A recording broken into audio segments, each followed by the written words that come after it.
Hey everybody, CVH here, and today we're going to be playing some Merric Battlemage on the ladder. This is a very different style of deck from the aggro Prophecy Battlemage I featured in yesterday's video, and Merric has been another popular deck for a long time, so I decided I'd take it back to the ladder today because a lot of people have been asking me if they still think Supreme Atromancer is good at all at a 10 cost instead of a 9 cost.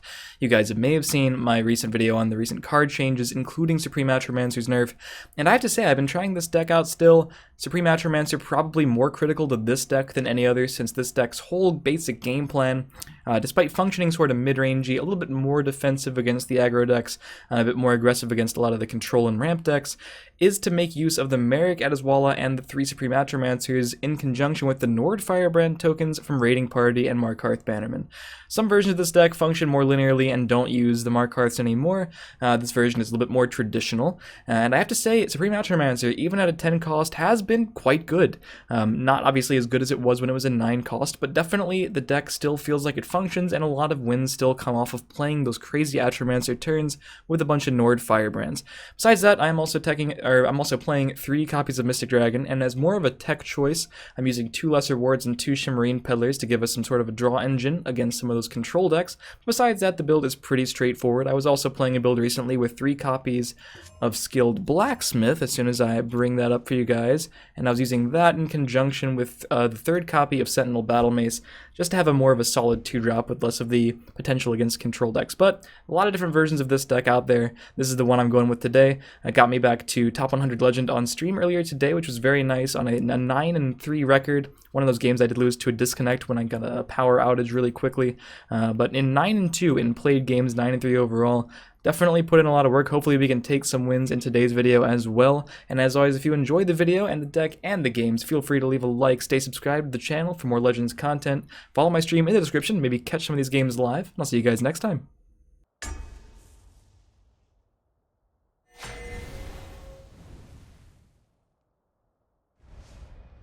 So we got a Crusader first, Token Crusader being the most popular token, or most popular version of Crusader I've run into recently, so I will mulligan for it by keeping my anti-aggressive tools, but I have run into a bit of Control Crusader recently as well, which I think is a pretty good matchup, if you don't think about the Unstoppable Rage shenanigans the deck can do too much, because that can be a problem for our wider board states.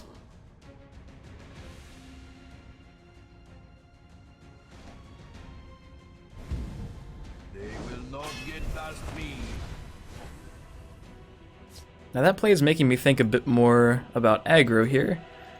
I think I'll just go for the Harpy. Maybe we can actually use Shimmerine Peddler now that we've drawn that with our 2 cheap actions to get some removal and some cycle going at the same time. I am ready to join the circle.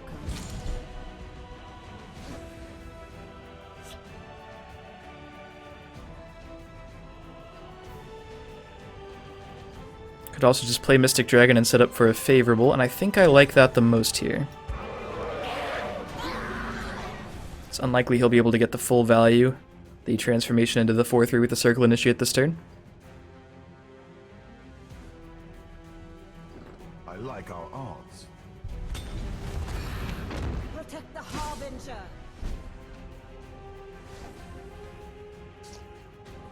Unfortunately, don't have 6 Magicka to take advantage of the double Peddler with the Firebolt and the Rapid Shot. We could get some card draw, though.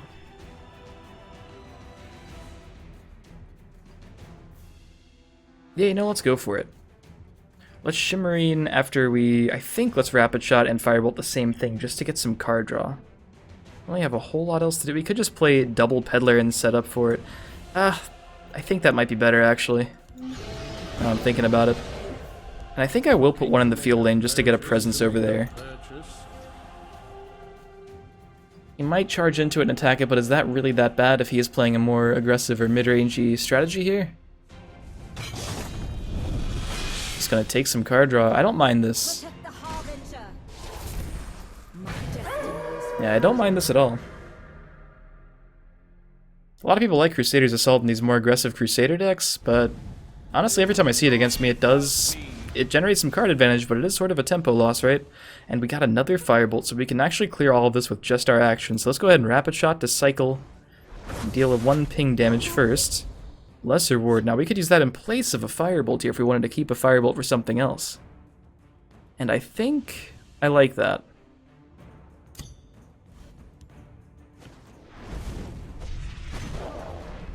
Hands off my ware. Hands off Get the my board ware. entirely clear, get to keep another piece of removal, and we get to draw 2 cards off of the 2 Shimarines. Oh, you're so magic inefficient. It would have been nice to be able to play that with our turn as well. The forest will not suffer your presence. He's going to try to attack that one, but it's not going to happen for him. He's going to go ahead and play another creature, get a strong field lane going. Unfortunately, can't justify a second Firebolt being used on one of my own guys just to draw an additional card here. And I think I'm just going to leave him at 26 for now, not pushing for a whole lot of extra damage. If we want to go in, we will be giving him another card.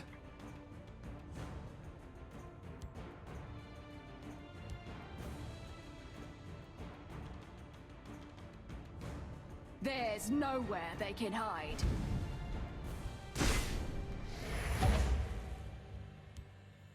I think that's a fine Harpy. Just to add to the board, really. At this point, we could clear it in a number of different ways.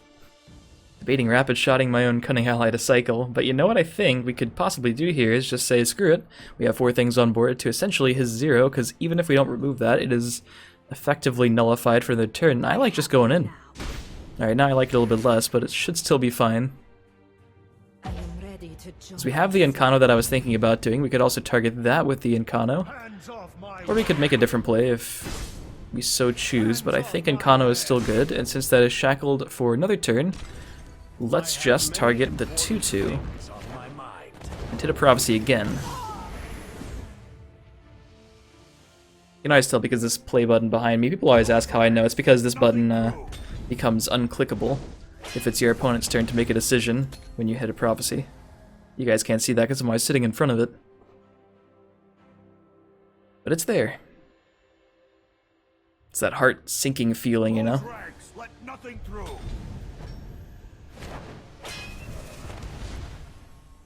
Is this a last-ditch attempt to push a lot of damage?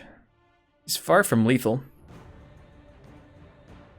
I actually got to kill someone on stream earlier with a breakthrough Ice Storm that did, I think, 7 or 8 damage and bypassed my opponent's last rune when he was at 6 or something. It was pretty awesome, not gonna lie, first time that's happened. Honor and blood. Interesting that he would play that first. That is a strict misplay because I could have targeted it with the lightning bolt there. Seems as though he sort of lost all hope, right? To put it bluntly. So, how do we do this the best way? What if we... I don't think we actually have lethal here. I have so many Ice Storms, but they blow up my own guys. I can't Earthbone that and then Ice Storm to deal extra damage. So I'm just a bit off here, but that's okay, right? That's fine. I could have done this a different way too. Hands off my ware. Does give me the chance to respond with Ice Storm. If he develops, maybe we actually do kill him here. Let nothing through. 1, 2, 4.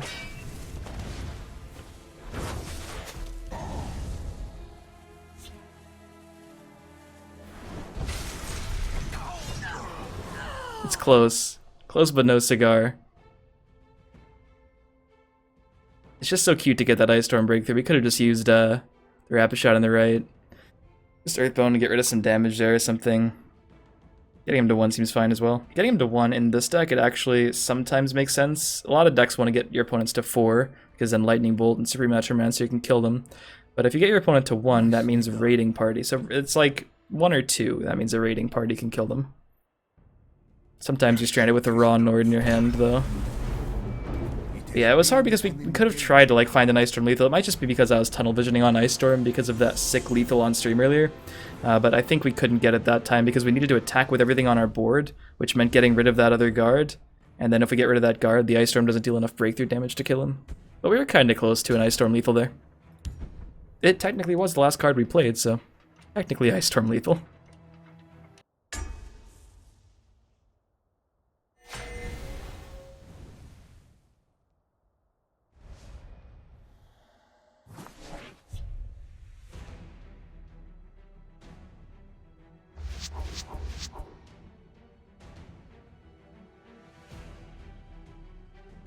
It's full ship against Mage.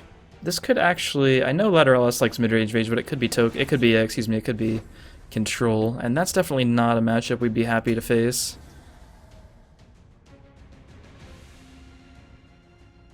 Wait! Did you hear that?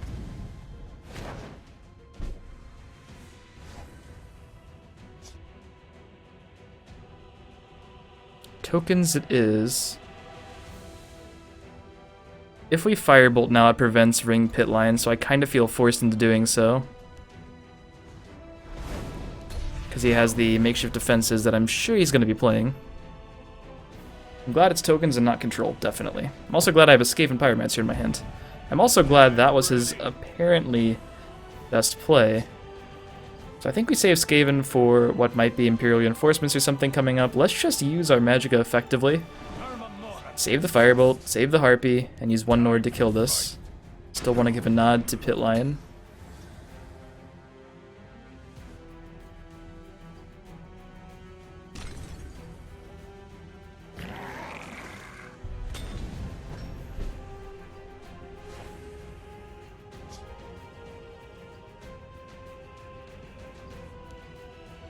Just gonna go ahead and play Harpy here, I think. Not the most amazing play.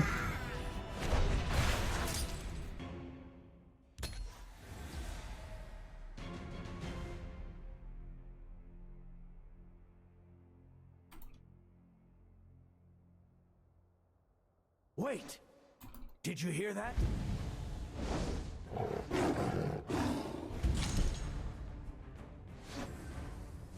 Well, there's that Pit Lion that we were so scared of. We do have a pretty decent Battle Mace on the Hive Defender, and I think that's exactly what I'm going to be doing. Don't think anything else really needs to happen here.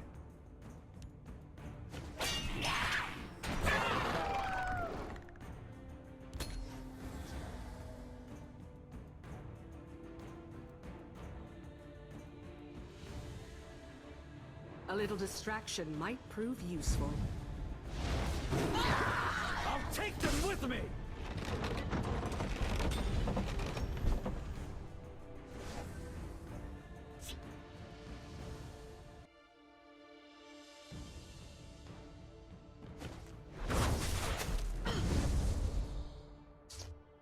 Disappointing. That'd have been great to use with the Rapid Shot. But I think this has to be a Skaven turn. At that point, maybe I just Lightning Bolt, Firebolt. Yeah, let's do it now.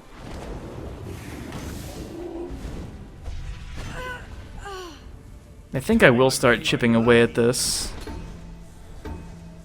Really didn't like that I had that. And we have the Breton Skaven turn now. So that kind of changed my mind. I was going to Skaven and try to clear up some of that, but keeping the Skaven in hand is potentially even better. Not a thing to get back.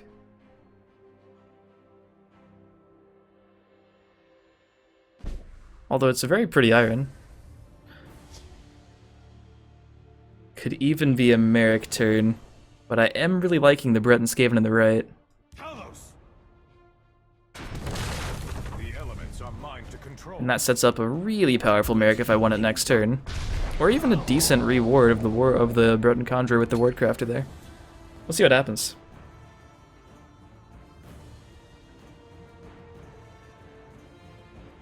History shall remember this day. I've got you covered. So he doesn't want to heal here. I mean, we will heal next turn. I think all I have is a good Merric. I mean, he has 11 damage, which means next turn he could heal for 6. Is there a better line than Merric here? I just am not seeing it if there is one. Hopefully we can high roll him here. Because that Hive Defender is just in the way, even if I played Merric over there.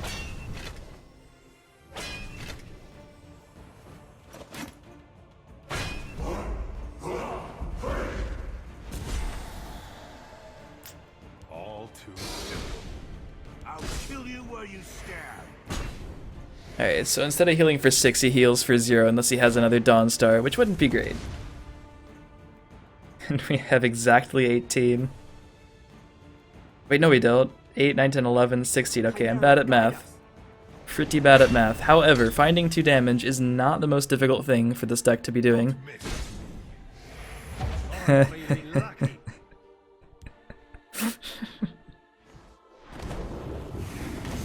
So it's gotta go anyway, and he's already spent 5 magicka. History shall remember this day. Maybe I take too much pleasure. I'm Oh. really lucky. I'm sorry. It's been a long day. Oh. It's not even that good of a Mystic Dragon. Yeah, see, this is an issue. 1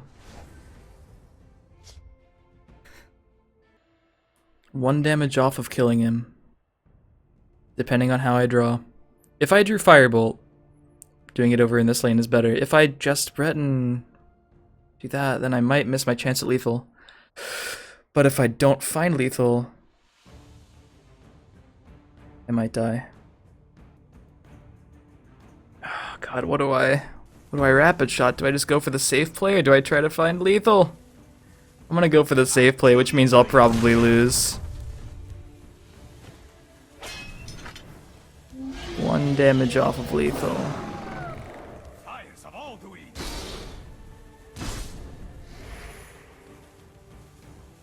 For guild and glory. The elements are mine to control.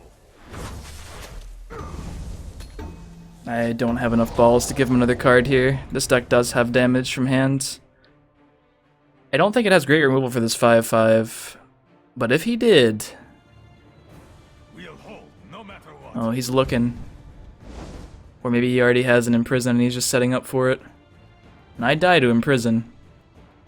With 1 more yellow guy on the board. I would have drawn Ice Storm, which means I would not have killed him had I gone for the Rapid Shot. And that means I would have not had this guard, and I would have to rely on finding a Prophecy here. And if he attacked in a way that prevented a Lightning Bolt from being useful, well then I should have put him in bolt range regardless. Yeah, that was a mistake. Why didn't I do that? Because I forgot that was a thing that I can do to him too. Well, I mean, it's a thing that I'm almost never going to do to him because I have 1 bolt left out of however many cards, 32? So yeah, maybe putting him in bolt range isn't worth the chance of him finding exactly what he needs. That's a tough call to make. I'd have to think about that one some more even. Steadfast brothers. Oh, if he has another one, I'm dead. Wait, no, that's not true. Yeah, that's not true at all. Because he needs to still, if he played another Resolute, that would have 6 and that would have 8, but he'd have to send the 6 into the 5/5, sort of missing a damage there. This is a weird game. History shall remember this day. Don't miss. I will say, without that Bone Bow on that Dawnstar healer, that would have been just the game. Also, apparently, it was a good Mystic Dragon. Oh, you guys can't see it. He's saying WTF to me right now. Oh. I love you, Lateralis. Thanks for watching, everybody.